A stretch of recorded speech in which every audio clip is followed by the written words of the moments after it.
18वीं लोकसभा के 7वें चरण में उत्तर प्रदेश की 13 सीटों पर वोटिंग होगी। पिछले चुनाव में 13 सीटों में से 11 सीटें एनडीए ने जीती थी और भाजपा के खाते में तो 9 सीटें और अपना दल सोनेवाल के खाते में 2 सीटें आई थी।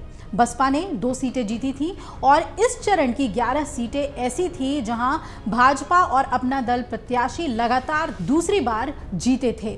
2024 के चुनाव में एनडीए 7वें चरण की सीटों पर क्लीन स्वीप के साथ 11 सीटों पर जीत की हैट्रिक लगाना चाहती है और इस चरण के 13 लोकसभा क्षेत्रों में कुल 65 विधानसभा क्षेत्र आते हैं। इनमें से 43 सीटों पर भाजपा का कब्जा है। वहीं सपा 11, अपना दल सोनेवाल 2, सुभासपा 4, निषाद पार्टी 3 सीटों पर काबिज है और एक सीट कांग्रेस और बसपा के खाते में है। अब खास बात यह है कि अपना दल सोनेलाल और निषाद पार्टी और सुभासपा भाजपा नीत एनडीए के घटक दल हैं। इस चरण में भाजपा 11 और 2 सीटों पर अपना दल सोनेलाल के प्रत्याशी मैदान में है। तो 17वीं लोकसभा के आम चुनाव में भाजपा ने महाराजगंज, गोरखपुर, कुशीनगर, देवरिया, बांसगांव और सलेमपुर, बलिया, चंदौली और वाराणसी जैसे कुल 9 सीटों पर जीत दर्ज की थी। वहीं मिर्जापुर और रॉबर्ट्सगंज सीटें भाजपा के सहयोगी अपना दल सोनेलाल के खाते में गई। वहीं घोसी और गाजीपुर सीट पर बसपा ने जीत का झंडा गाड़ा था। 2014 के चुनाव में भाजपा और अपना दल ने मिलकर यहां क्लीन स्वीप किया था। 2024 के चुनाव में भाजपा 9 और अपना दल 1 सीट पर जीत की हैट्रिक लगाना चाहेंगे। वहीं बीजेपी घोसी और गाजीपुर में भी अपने पिछले चुनाव में मिली हार का बदला लेना चाहेगी। 7वें चरण में भाजपा ने अपने हिस्से की 11 में से 4 सीटों पर इस बार नए चेहरे मैदान में उतारे हैं। बाकी 7 सीटों पर उसने प्रत्याशी रिपीट किए हैं। वहीं अपना दल ने अपने हिस्से में 2 में से 1 सीट पर प्रत्याशी को बदल दिया है। अब 2019 के चुनाव में भाजपा घोसी और गाजीपुर सीटें बसपा के हाथों हार गई थी, तो पिछले चुनाव में बीजेपी के टिकट पर घोसी से हरिनारायण और गाजीपुर से मनोज सिन्हा प्रत्याशी थे। घोसी से बसपा के अतुल कुमार सिंह और गाजीपुर से अफजाल अंसारी जीते थे और इस चुनाव में गाजीपुर से पारस नाथ राय और घोसी से डॉक्टर अरविंद राजभर को प्रत्याशी बनाया गया है। अब बात करते हैं देवरिया और बलिया जैसी सीटों की, जहां भाजपा ने पिछले चुनाव में जीत दर्ज की थी। देवरिया से भाजपा ने मौजूदा सांसद रमापति राम त्रिपाठी की जगह शशांक मणि और बलिया से मौजूदा सांसद वीरेंद्र सिंह की जगह नीरज शेखर को मैदान में उतारा है। अपना दल सोनेलाल ने पिछले चुनाव में मिर्जापुर और रॉबर्ट्सगंज जैसी 2 सीटें जीती थी। मिर्जापुर से अपना दल सोनेलाल की प्रमुख और मोदी सरकार में राज्य मंत्री अनुप्रिया पटेल जीती। वहीं रॉबर्ट्सगंज सुरक्षित सीट से पकौड़ी लाल सांसद बने थे। मिर्जापुर से अपना दल प्रमुख अनुप्रिया पटेल तीसरी बार खुद मैदान में हैं और वहीं रॉबर्ट्सगंज सुरक्षित सीट से भी मिर्जापुर जिले की 96 सीट के विधायक रिंकी कौल को उनके ससुर यानी कि मौजूदा सांसद पकौड़ी लाल कौल का टिकट काटकर मैदान में उतारा गया है।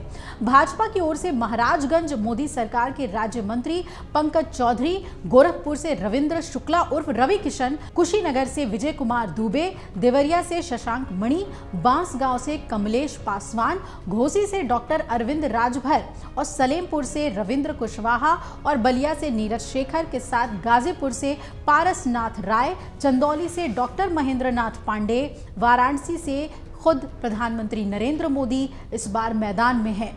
महाराजगंज सीट से केंद्रीय मंत्री पंकज चौधरी ने पिछले 2 चुनाव जीते और इस बार पंकज जीत की हैट्रिक लगाने के लिए मैदान में हैं। तो वहीं गोरखपुर सीट 2014 में भाजपा की टिकट पर योगी आदित्यनाथ, 2019 में रविंद्र शुक्ला उर्फ रवि किशन जीते। रवि किशन तीसरी बार कमल खिलाने के लिए चुनावी समर में उतरे हैं और कुशीनगर सीट 2014 में जहां भाजपा के राजेश पांडे और 2019 में विनय कुमार दुबे ने जीता, तो विनय कुमार दुबे इस सीट पर तीसरी बार कमल खिलाने की तैयारी में हैं। देवरिया सीट की बात करें तो 2014 में कलराज मिश्र यहां से जीते और 2019 में रमापति राम त्रिपाठी ने कमल खिलाया। इस बार इस सीट पर कमल खिलाने की जिम्मेदारी शशांक मणि के कंधों पर है। बांसगांव सुरक्षित सीट से कमलेश पासवान पिछले 3 चुनाव जीते हैं, वो चौथी जीत के लिए मैदान में डटे हैं। पिछले 3 चुनाव वो जीते हैं और चौथी जीत दर्ज करने के लिए मैदान में डटे हैं। सलेमपुर से रविंद्र कुशवाहा पिछले 2 चुनाव में कमल खिला चुके हैं और इस बार वो हैट्रिक की तैयारी में है। बलिया से 2014 में भरत सिंह और 2019 में वीरेंद्र सिंह ने कमल खिलाया। इस बार नीरज शेखर को कमल खिलाने की जिम्मेदारी पार्टी ने सौंपी है। वहीं चंदौली से पिछले लगातार 2 चुनाव भाजपा के डॉक्टर महेंद्र नाथ पांडे ने जीता और डॉक्टर पांडे तीसरी बार जीत के लिए मैदान में डटे हैं। अब वाराणसी सीट जो सबसे वीआईपी सीट है, वहां से प्रधानमंत्री नरेंद्र मोदी पिछले 2 चुनाव में भारी मतों से विजयी हुए। तीसरी बार पीएम मोदी एक ऐतिहासिक जीत दर्ज करने की ओर अग्रसर हैं। वहीं उससे सटे हुए मिर्जापुर सीट की बात करें तो 2014 और 2019 का चुनाव अपना दल सोनेलाल की प्रमुख अनुप्रिया पटेल ने यहां विजय दर्ज की। अनुप्रिया पटेल जीत की हैट्रिक के लिए मैदान में हैं। वहीं रॉबर्ट्सगंज सीट 2014 में भाजपा के खाते में थी, तब अपना दल ने मिर्जापुर के अलावा प्रतापगढ़ से भी चुनाव जीता था।